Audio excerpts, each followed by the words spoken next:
Chapter 17. "You spoken to that Wurzel guy yet?" Pitbull said, as Fraser updated him over the phone. A smell of baking wafted from the kitchen, suggesting that Marianne was back to some semblance of normality, or perhaps was burying her feelings in familiar routine. The DCI had asked to speak to her, assuring her he didn't expect her to feed his team and that they would organise supplies from the pub in Stiperstone's village. She had barely seemed to register his words, handing the phone back to Fraser and continuing with her work. Fraser hadn't taken a formal statement from her yet, and had considered it best to leave it to one of the Worcester team. Having sampled her hospitality, she might appear to be too close to the witness. Like Edmund, contaminated by the White Witch's Turkish delight in the Narnia stories, Fraser had eaten Marianne's banana bread, flapjacks and carrot cake, and could no longer be objective. "Sam Wiltshire?" Fraser asked. "He's in with Corby now, I think." "I want to talk to him, and you can sit in too for moral support. For him, not me," the DCI said with a half laugh. "He looks the kind to piss himself under pressure." "Something's come up?" Fraser asked, repressing a smile at Pitbull's barely contained sense of purpose, like a hound with his nose to the trail. "Phone records," the DCI said. "Turns out our young Wurzel's not been telling us the truth. Take him down to Shrewsbury, and I'll meet you there. And make him sweat on the way. That should get him talking. Oh, and we need a temporary incident room at the bunkhouse. Any ideas?" "There's a smaller barn around the back with electricity and water." Marianne had told Fraser she was planning to convert it for extra accommodation. "I'll put Chowdhury on setting it up. In the meantime, Wurzel Sam can join us at the station." The DCI's assessment of Sam, as likely to wet himself, didn't seem too far wrong when Fraser hauled him out of Corby's laundry room interview. "But why?" he muttered over and over as they headed for the yard to find a car. "I ain't done nothing wrong, I swear." "Well, you can swear that to the DCI then," Fraser said. "If you've done nothing wrong, you've nothing to fear, have you?" She added, helping him into the back of one of the uniform cars and getting in beside the driver, the same young PC who'd secured the scene of crime that morning. He barely looked old enough to have passed his test, let alone qualified as a police driver. It made Fraser feel old. "Maybe you can cast your mind back while we're driving, Sam. Go over any interactions that you had with Anna Price that might cause the DCI to want to speak to you." As they passed along twisting lanes and then onto the wider Shrewsbury Road through Minsterley, she chatted idly to the young PC, keeping one eye on Sam in the mirror. Every so often he shifted in his seat, throwing his head back and rolling his eyes as though trying not to cry. By the time they reached Shrewsbury's brand-new state-of-the-art police station, all bright open spaces and blocks of bold primary colours, he was even greyer than he'd been at Fraser's announcement that Pitbull wanted to see him. Under his arms, half-moons of sweat stained his shirt, and he chewed at his lip, one eye twitching every few seconds. In the interview room, so new you could still smell the royal blue gloss paint that covered skirting boards and door, Pitbull ignored him for a minute or two, sitting back in his chair and flicking through a document folder on his knee as though reminding himself of salient facts. Fraser had seen it all before, a well-trodden ploy to get a suspect's anxiety bubbling nicely. "So," Pitbull slapped the folder on the table and sat up, giving Wiltshire Sam a wolfish grin. "Thanks for joining us. You didn't want us to find a solicitor for you?" Wiltshire Sam's Adam's apple bobbed in his gullet, and two bright spots of colour appeared on the pale, clammy cheeks. "A solicitor? Do I need one?" Pitbull smiled again, friendly this time. "Only you can know that, son. If you've nothing to hide, you've nothing to fear. But if you'd prefer professional advice—" He left it open, sitting back again, crossing one leg over the other, shirt straining over a well-fed belly, the picture of relaxation. "D.I. Fraser's going to record our chat, just to make sure it's all above board. Are you all right with that?" The Adam's apple bobbed again, a shining film of sweat apparent on the man's upper lip as he nodded.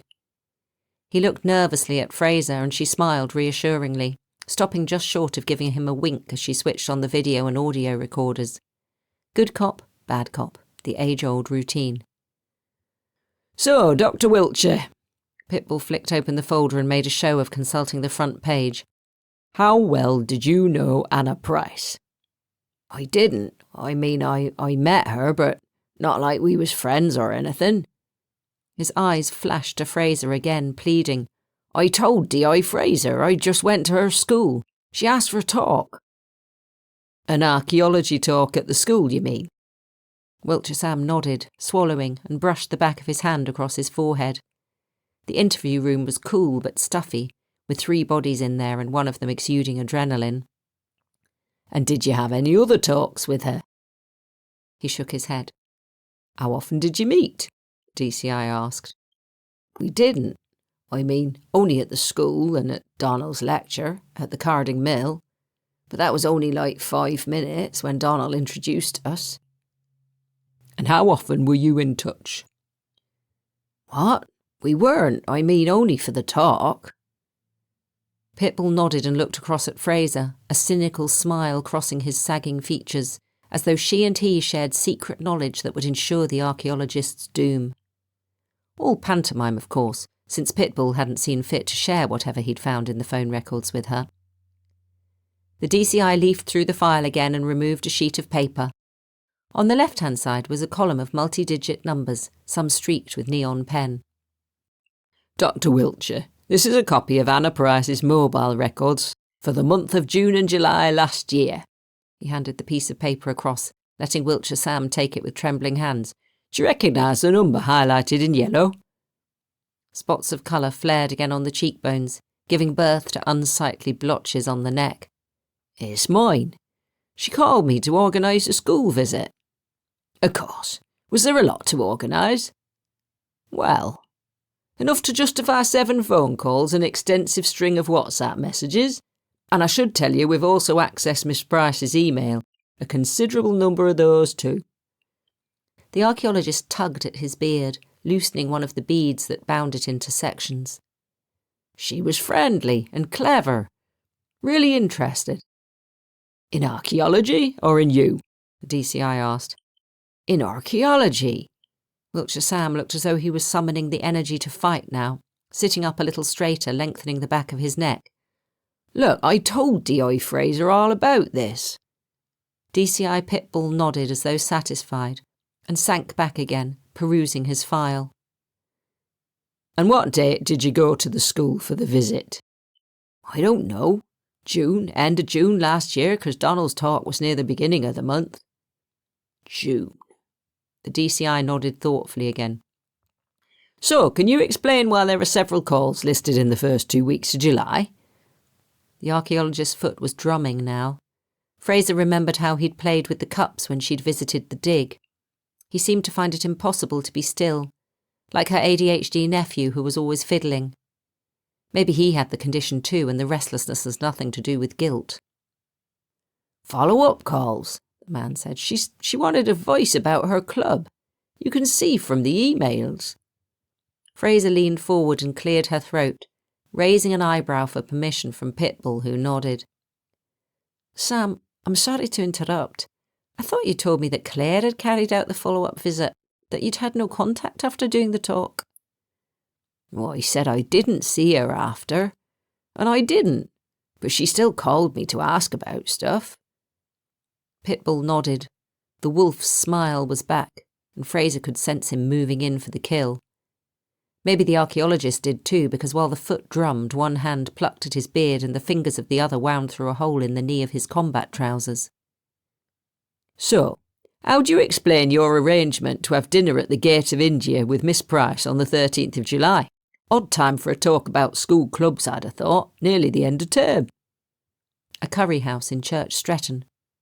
Fraser had fetched a takeaway from there after a walk on the Long Mynd a few weeks ago. It had been good. Chicken biryani, the vegetable curry stuffed with juicy okra and aubergine, and a naan bread both fluffy and satisfyingly dense. While she contemplated food, Wiltshire Sam looked as though the bottom had fallen out of his world. Pitbull handed him another piece of paper. A confirmation from the restaurant of a reservation made in your name on that evening. The DCI passed more paper across.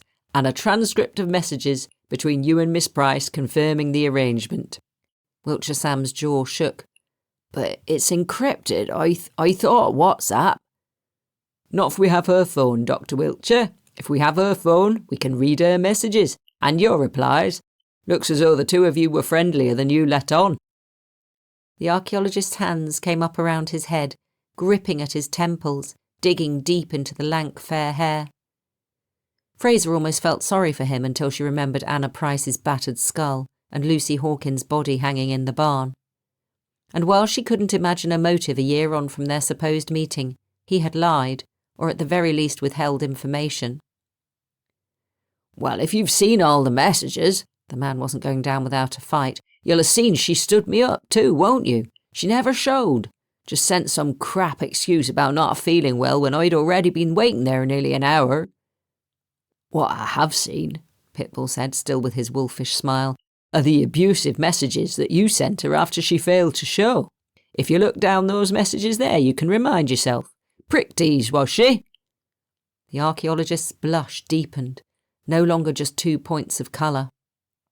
I was pissed when I sent it, and I get angry sometimes, and then like I said, it was nearly an hour, and I felt like a dick, all the waiters smiling at me. I didn't mean what I said, I apologised, didn't I? So you did, just before she blocked your number. I expect you were quite upset, weren't you? Wiltshire Sam lowered his head, screwing the palms of his hands into his eyes as though to erase any lurking memories. Pitbull shot Fraser a look and raised an eyebrow. Good cop time. Sam, can I get you some water? Or a cup of tea? The archaeologist remained hunched, head retracted between his shoulders as though his long neck had disappeared, his face hidden. Do I need a solicitor? I mean, are you saying you think I did something to her? 'Cause I didn't. I promise you, I never saw her again. His voice was strangled, gulped down like a sob. Pitbull sighed, and as though the gods had decided that Wiltshire Sam needed a break, there was a knock on the door. Fraser got up to answer it. The duty sergeant was outside. Got a woman in reception, Mum. Dr. Helen Agi. Says she's here as representation for Dr. Sam Wiltshire. Great, Fraser said, with no small amount of irony.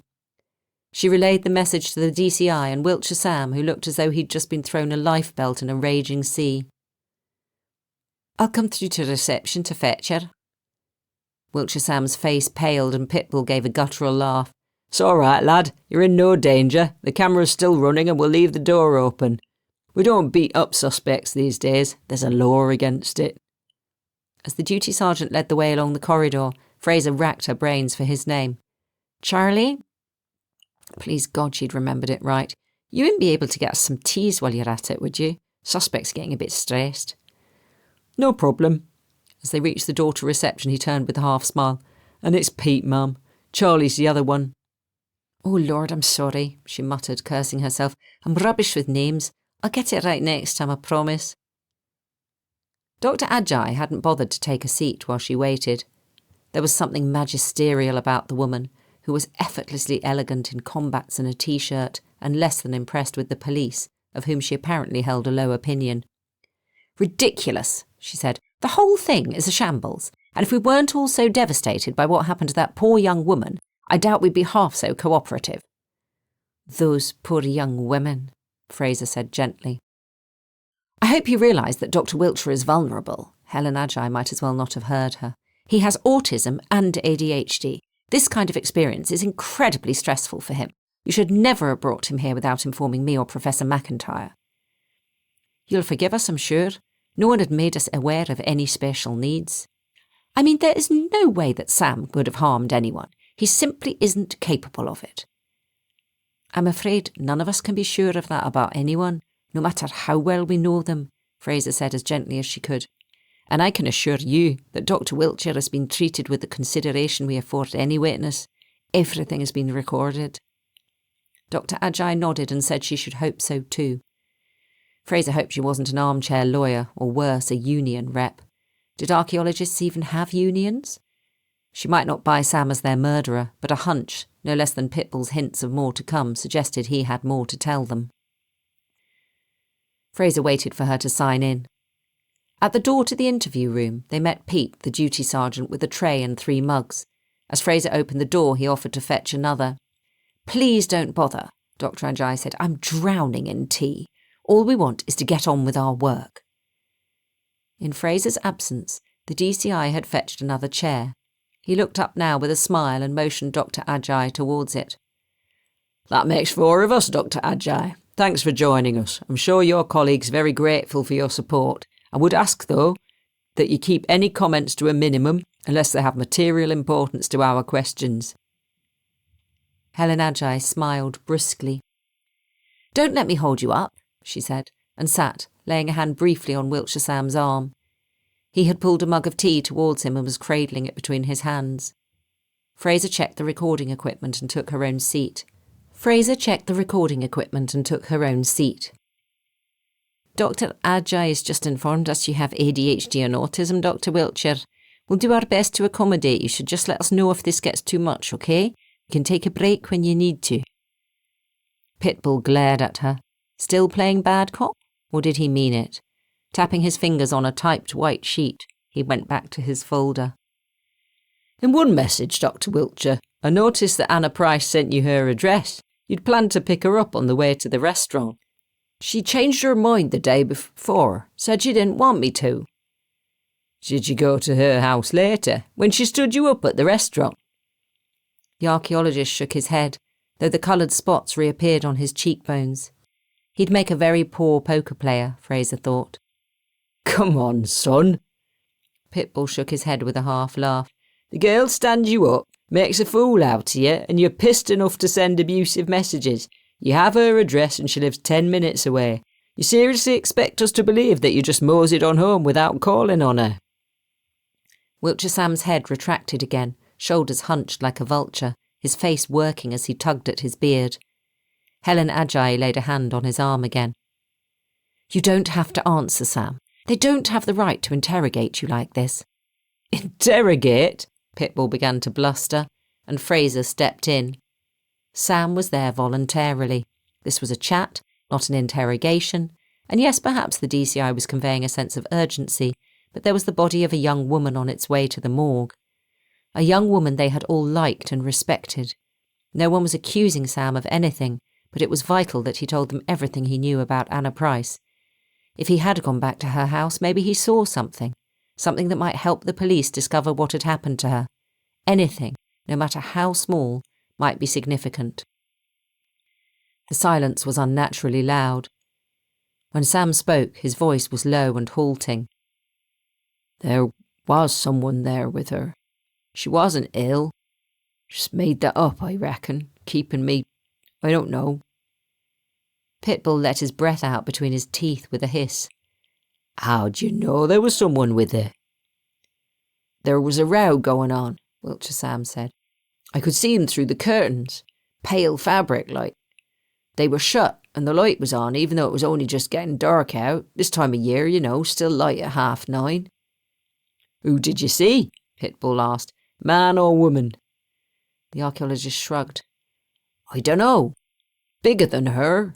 I thought it was a bloke. They were arguing. I could see the shape of them, you know. And I heard her. She was like she was trying to apologise or something. And like a good friend, she went and knocked on the door to see that she was all right. Sam flushed darkly. After that message I sent. Anyway, I didn't have to. The neighbour went round, banging on the door and asking Anna if she was okay. And? She came to the door. Said she was fine. The neighbour said something about it not being the first time, and Anna just said she was okay and she was sorry. The light was behind her, so I couldn't really see her.